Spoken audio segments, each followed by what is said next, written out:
Chapter 5. Whispers of the Lost. The emergency lighting cast everything in hellish red as they fled through the residential corridors, their footsteps echoing off concrete walls that seemed to press closer with each passing second.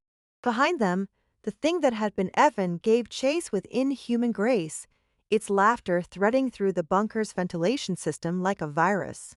"The command center," Mike gasped, clutching the bloody keycard as they ran. "If we can access the main computers, maybe we can find out what this Charlie Whiskey thing really is." Liam's lungs burned as he sprinted beside his friend, his journal clutched against his chest. The historian in him knew they needed answers, but the terrified human part of his brain just wanted to find somewhere, anywhere, to hide from the nightmare their friend had become. Finn stumbled behind them, his camera bouncing against his chest as he fought to keep up. "Where's the command center? We've never seen it before." "The keycard should open it," Mike panted. "Government bunkers always have a central control room. Has to be somewhere in the admin section." They reached the main corridor junction, and Mike swiped the green-stained keycard against a reader they passed dozens of times without noticing. The device beeped once, and with a pneumatic hiss, a section of wall slid aside to reveal a narrow passage they'd never known existed. "Jesus," Vince breathed, "how many hidden rooms are there in this place?" The passage led to a circular chamber dominated by banks of computer equipment that looked decades more advanced than anything they'd seen in the residential areas. Multiple screens flickered with data streams, their blue glow providing the only light in the windowless space. The air hummed with the sound of cooling fans and hard drives spinning. Somehow, this section of the bunker still had full power.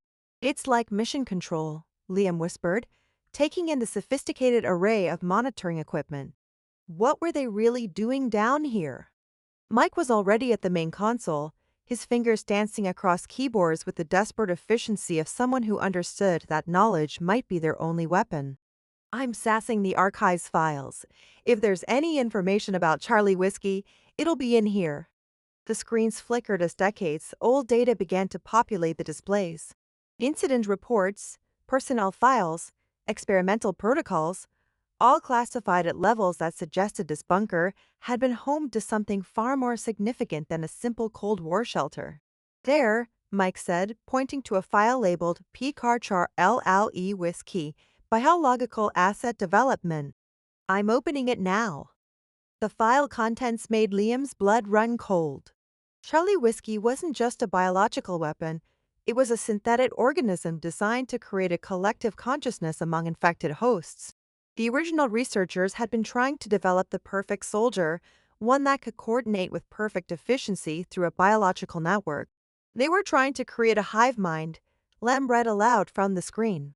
A way to link soldiers together mentally, to eliminate the chaos of individual decision-making in combat situations.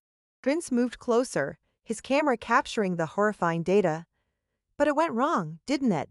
The organism became too intelligent, too independent." "Not wrong," Mike corrected grimly. "Successful, too successful. Look at this. The organism developed its own agenda. Instead of serving human masters, it began converting them into extensions of itself." The screens showed surveillance footage from the bunker's final days in 1968. Scientists in hazmat suits working frantically to contain something that had already spread beyond their control. Personnel disappearing one by one, only to reappear changed, their eyes glowing with that familiar phosphorescent green. "The containment breach," Liam said, his voice barely above a whisper. "They couldn't stop it. So they sealed the bunker," Mike finished, "locked it down with everyone inside, hoping to starve the organism into dormancy." But the files revealed a more chilling truth. The Charlie Whiskey organism didn't need food in any conventional sense. It fed on electrical impulses, on the bioelectric fields generated by living brains. It had been waiting down here for 50 years, growing stronger, more intelligent, more patient. "It's been learning," Vince said, his voice tight with fear. "All this time, it's been studying the bunker, the systems, waiting for new hosts to arrive." A new screen flickered to life, showing a retina map of the bunker's interior. Red dots moved through the corridors, some moving in coordinated patterns, others stationary in rooms they'd never access. And at the center of it all, a massive cluster of activity in the deepest levels of the facility. There are others, Mike said, his voice hollow. Lots of others. Some of them have been down here since the original outbreak. The implications were staggering. The bunker wasn't just a tomb, it was a nursery, a place where the organism had been growing and evolving for decades. And now they had stumbled into its web. We need to get out, Liam said, but even as the words left his mouth, he knew it was impossible. The main exit required authorization codes they didn't have, and the emergency exits had been sealed from the outside. Wait, Vince said, pointing to another screen. Look at this. Personnel files from the original staff. The display showed dozens of employee records, but one name made them all freeze. Dr. Paul Morrison, lead researcher, Biological Systems Division. Paul, Mike breathed. Our Paul. He's been here before. The file revealed that their missing friend wasn't just another college student who'd stumbled into the bunker. He was the grandson of one of the original researchers, someone who had inherited his grandfather's security clearances and, more importantly, his knowledge of what lay hidden beneath the earth. He planned this, Lamb said, the pieces falling into place. He brought us here deliberately, but why? The answer came from an unexpected source. As the main power grid fluctuated, the lights dimmed to almost nothing. In the near darkness, the ventilation system carried a sound that made them all freeze, a voice, distant but unmistakably familiar. Lee, Mike, Vince. It was Paul's voice, echoing through the air ducts with an otherworldly resonance. But there was something wrong with it. Something that made their skin crawl. Where are you guys? I've been waiting so long. The voice seemed to come from everywhere and nowhere, threading through the bunker's infrastructure like a ghost in the machine. But it wasn't a ghost, it was something far worse. Don't listen to it, Mike warned, but they were already transfixed by the sound of their friend's voice. I found it, Paul's voice continued, now carrying harmonics that seemed to resonate in their bones. The truth about this place, about what we can become, it's beautiful, guys, it's perfect, and it wants to share that perfection with all of us. The words were almost identical to what Evan had said, but hearing them in Paul's voice made them infinitely more terrifying. Their friend, their careful, cautious friend, had been down here for a week, long enough for the organism to completely subsume his personality. We're not alone down here, Paul's voice whispered from the vents. There are others, so many others. Scientists, soldiers, researchers, they're all still here, all part of the collective, and they're all waiting to welcome you home.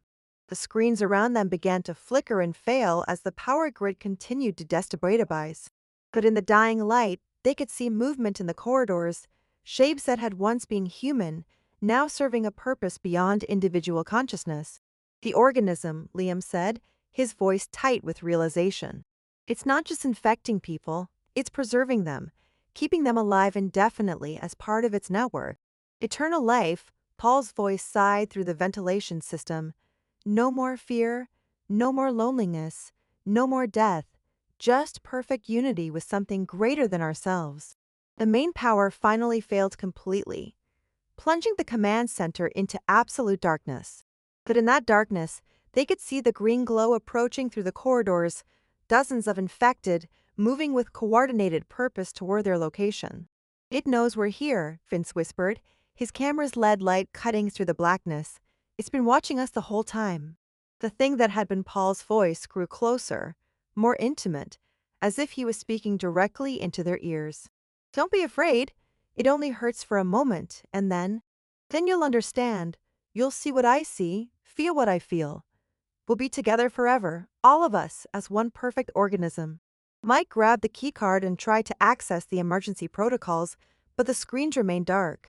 Whatever was coming for them, they would face it blind, armed only with their failing flashlights and the growing certainty that their friend had led them into a trap 50 years in the making. Come out, come out! Paul's voice sang through the darkness, now close enough that they could hear the wet, bubbling undertones that revealed his transformation. Let's all be together again. Let's all be one.